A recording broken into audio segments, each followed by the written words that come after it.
So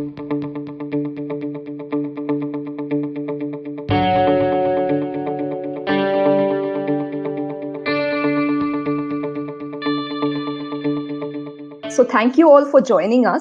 Let me begin with you, Srikanth. Can you give us an overview of the kind of opportunities that data firms are seeing now, and how do you look at the segment from your point of view? Thank you, Ranjani. Glad to be here, and hello, Anil and Abhishek. Great to see you guys. The space of AI, as you know, in the previous panel they were discussing how software is eating the world and how AI is eating software. So the world is, in the last 1 year, if not before, the last 1 year has showed that companies have really stepped up investment in digital in general. And the way we think about our business is to power every human decision. So companies are making millions and millions of decisions every day. Can they make it through analytics, AI? Can they drive it? And given what's happening in terms of people leveraging the cloud, people doing what is called digital transformation, it's very confusing when you hear about so many technology buzzwords associated with digital transformation, AI, blockchain, IoT, and so on. But essentially, if you synthesize everything, it is about a smarter way of building a business. Can you leverage everything out there? Can you make your business data-driven? And it is about making better executive decisions. It's about better consumer connect. It's about better removing inefficiencies. It's about building better products. It's about building moats around your business, managing risks, building sustainability. These are all the questions that people are trying to do as they build the business. And data is driving all of that. So I think of the data or AI business as a very significant fraction of the overall technology industry in general. Maybe a third of the technology industry is how I would think of the AI and the opportunity that Fractal targets and the people in this call are targeting. Right.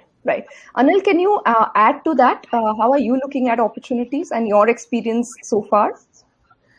I think, certainly very much in agreement with what Srikanth talked about. We're seeing a huge amount of change. And I think more than change, the acceleration that is taking place across almost every customer segment that we work with.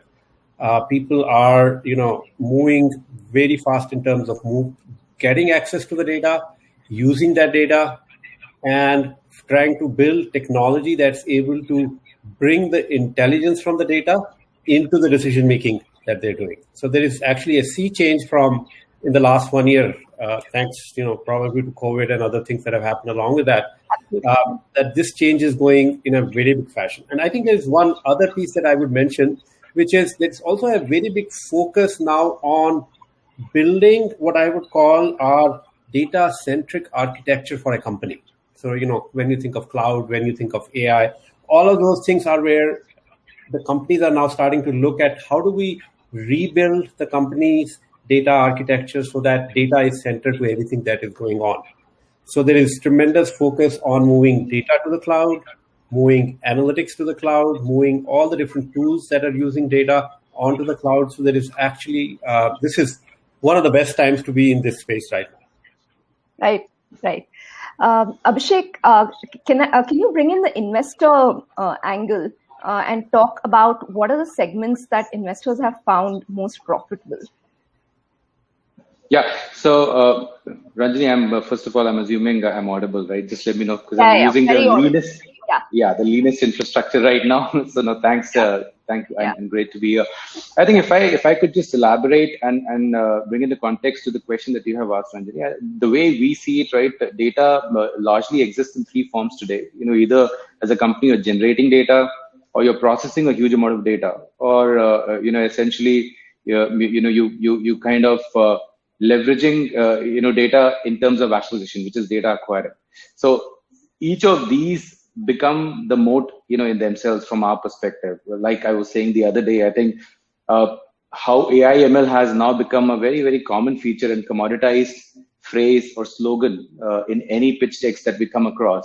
Data has been there for a while now, right? So I think essentially how and where the decision gets done as an investor is not so much just alone on the data. It's about how effectively are you leveraging that data to build a moat around your business model. What's the value proposition? And The other side of the coin is that amongst the data value chain, is it a new acquisition channel or engine that you're opening up, or is it kind of announcing data that. Srikanth, if I can bring the profitability question to you. Try to tell you at least from my vantage point. Firstly, as Fractal, we have been profitable from year 3 of our operation. So it's easy to build a profitable business in the AI and analytics space, as evidenced by Absolutdata has been profitable throughout. So has a bunch of others. In fact, some of the other companies have phenomenal margins. So profitability is not an issue. Secondly, specifically if you take SaaS businesses, they do have a characteristic that there will be a significant sales cost, and because of the more sticky but continuous nature of revenues and per month per user, the cost is low. They take time to become profitable. I think we have to look at the right metrics so that there is a good investment justification to build those. But it's not that the companies are inherently unprofitable. It's just that the way they set themselves up, there will be initial years of unprofitability.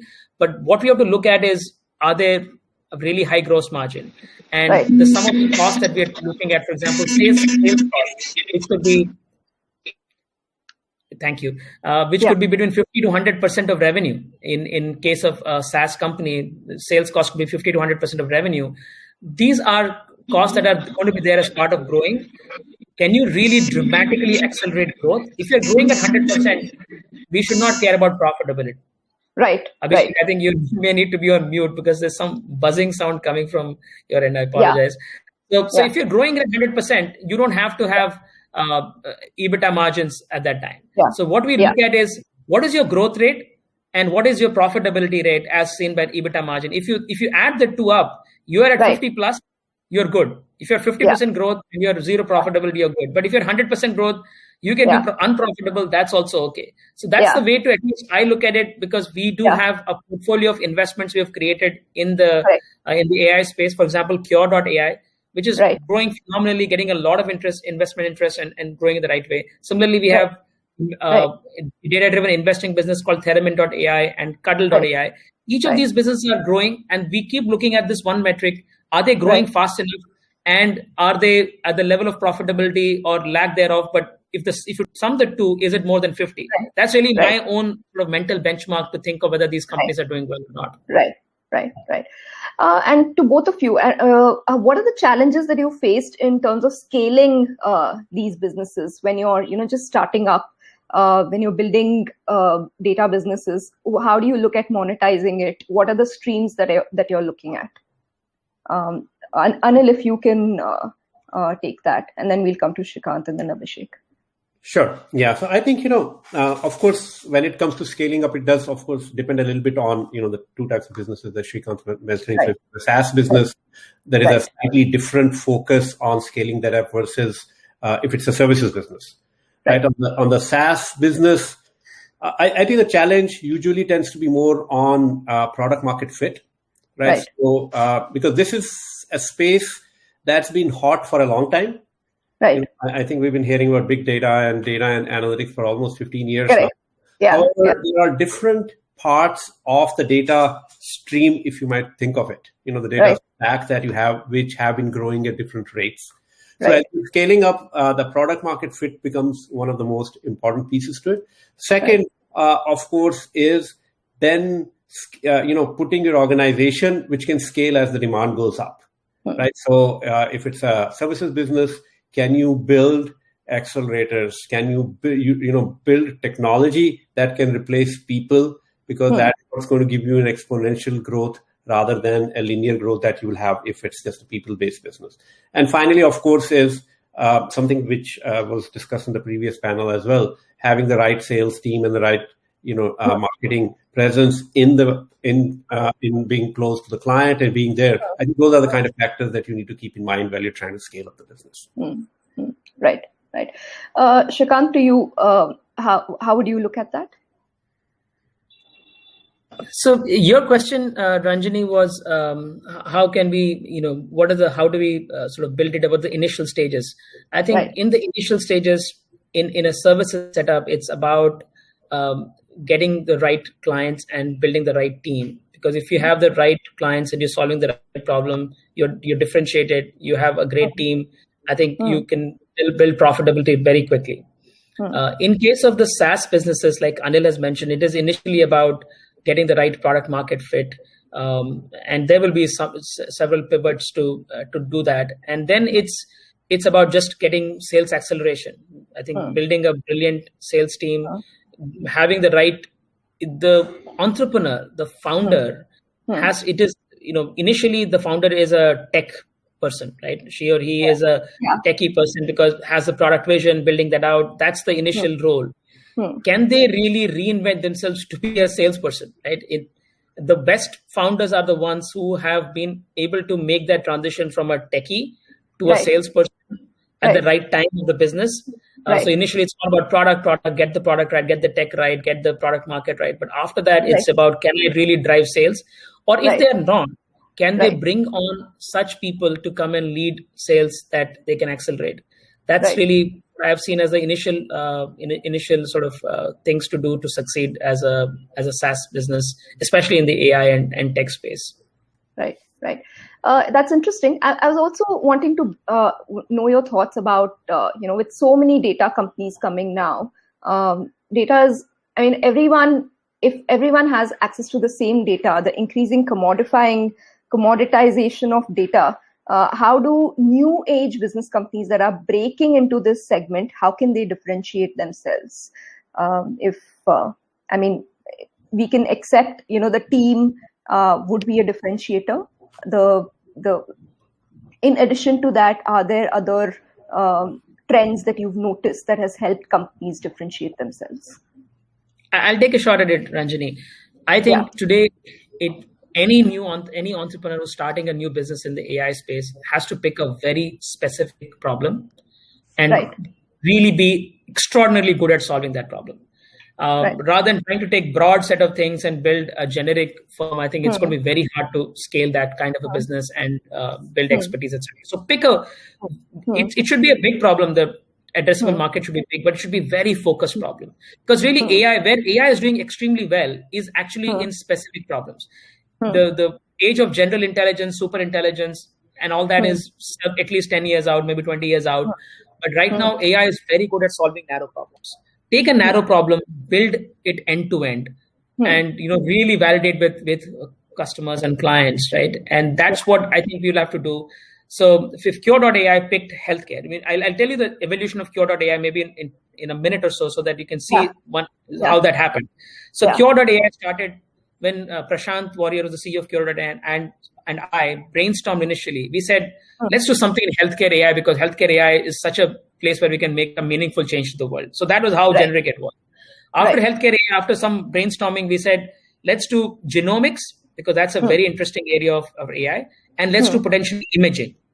That was the two areas we thought we could bring AI because that's where AI, we felt like we could solve good problems. After a few months, we narrowed it down and said, it's only imaging. Let's do just imaging because that itself is a very big space. After that, we said within imaging, we had 17 different solutions at one point of time. Then we narrowed it down to saying, let's pick two. One is chest X-ray and head CT scan. And chest X-ray, by the way, tuberculosis is. And we really hit a really good spot when we said, okay, tuberculosis is a very important problem for the world. India wants TB Mukt Bharat by 2025. And it is a huge problem. If you can just use X-ray as a solution to end-to-end solve the TB problem, that itself is a huge company in itself. So we kept narrowing down because we felt the more specific we got, the more success we achieved in that business. I would say that this is as a general playbook for entrepreneurs is to take specific problems and go even more specific as you get success because you can scale and make a really big company by picking a very narrow problem and solving it end to end. Right. So Ranjani, I actually wanted to add another perspective to what Srikanth talked about. I think there is also a fairly large opportunity, when you look at data in the enterprise space.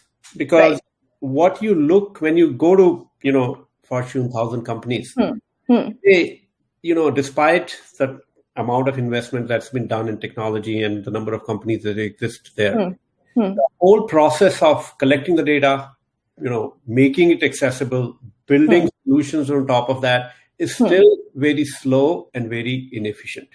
So there are a lot of opportunities available to automating and creating tools that are able to take and make that process easy.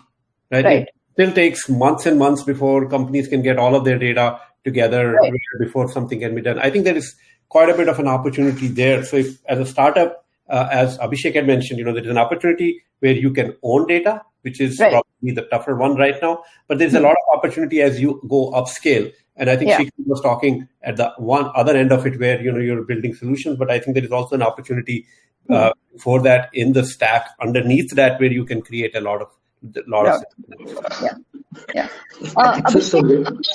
Yeah, go ahead, Ranjani.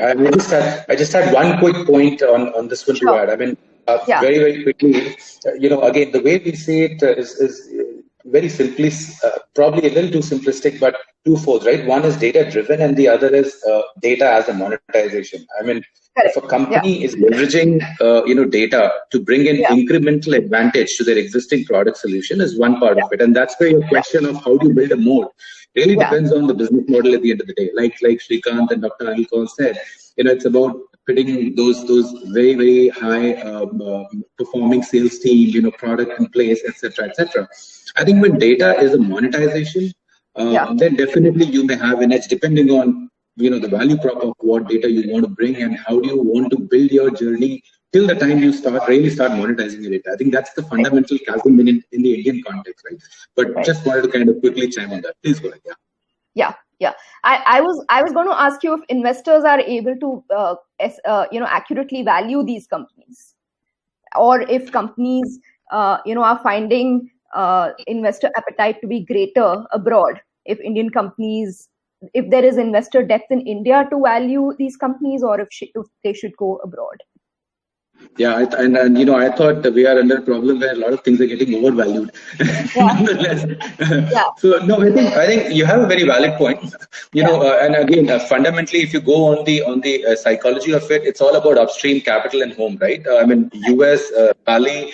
They've had companies like Apple's and IBM's and the Microsofts of the world who value IP product data a lot because they know how to leverage it, right? And they've seen those kind of multifold, I would say, share value jump or the stock value jump on their own exchanges. I think in the Indian context, it has been relatively, mute from a risk-taking ability, Ranjani. And that's where even today, in a lot of these very deep tech or data-driven or IP-driven businesses, the upstream investor still want to see a certain amount of revenue generation, a certain amount of stability or repeatability, which I think is gradually waning off.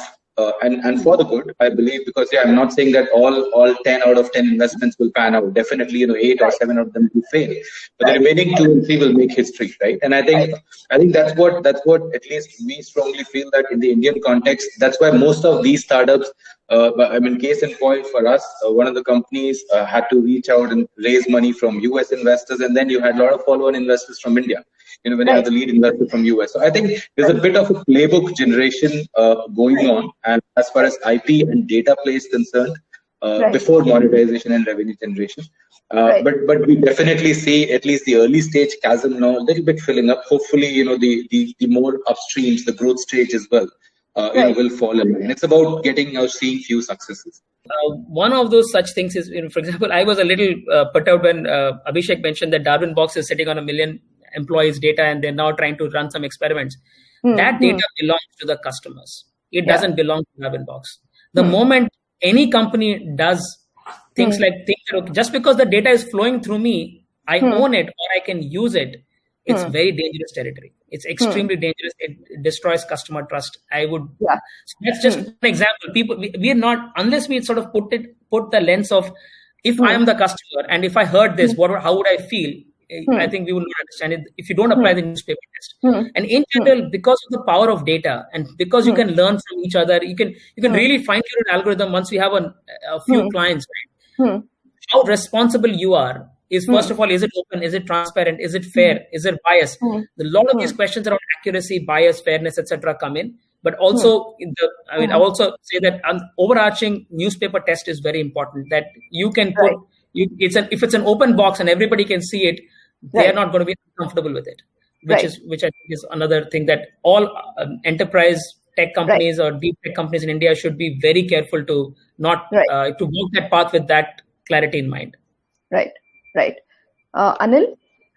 Yeah, I think, data, I wanted to address the issue mostly on data privacy, because I think data privacy has been an issue that's been simmering under the surface for a while, and now it's becoming very big. So, the whole issue that Google is facing with, removing cookies and all of that. And I think that's a mindset change that has started happening in a lot of organizations, because I can tell you this, particularly from the marketing perspective. For a long time, the focus was that I will do better marketing if I have more data about my customers, right? So that is where privacy starts going out, because I need to know everything about you. Facebook is a good example. That I want to know what you do on Facebook, and I want to know what you do in the rest of the world. What we are seeing is that there is a big focus now on how do we overcome the privacy issue. Right. So there are solutions coming out. Google, for example, is putting one solution, and in fact, for many of our clients, we've put some solutions together where you don't need to, first target an individual customer. You don't need individual details on the basis of which you are making decisions, but you are translating individual customers into what we call archetypes, and then you're using those archetypes to make decisions. Right? So you are now building this wall of privacy between the data that you use within the company and the data that, by the way, then you can also easily share across, and the individual whose data is coming in. So there are solutions coming from technology perspective and so on, which will solve these problems. But yes, these are areas where there is a lot of focus and a lot of thinking and innovation going on right now. Right. Abhishek, is it a concern for investors when they look at investing in a company, whether these frameworks are in place? Yeah. So let me first very quickly kind of, to Srikanth's point, once you have a marketplace, or once you have the access to the, let's say, a potential set of users, you selling certain other products to him or to her, I think it's one part of it. Versus, you like Dr. Anil mentioned, I think you're going, building a social graph, right? Getting into the intricacies in the name, or quote unquote, in the kind of form of targeted marketing, much more segmented marketing, etc., is another. So I think from our perspective right now, it's more about opening the marketplace, what Darwin Box was heading to. So nothing to fear about Srikanth. But I think coming to the larger question, Ranjani, I think so I have a slightly whether it's a topic of concern, 101% it's a topic of concern, and I think I am one of the users. I get very scared when I and my wife are talking about something and suddenly I see Google popping up the same subject in some form or the other, right? So it's gone to that extent. So I think definitely as a user, myself and even otherwise for the others, it is a matter of concern. But the point is, where does one draw the line? Because people, the moment you say data-driven, you are pretty much on that path. Now, who decides and defines, till where are you going and till where are you allowed to go? And I think it's extremely important for certain very clear guidelines to emerge, which I know, this has been the focus and in the echo for a long while now in the last couple of years.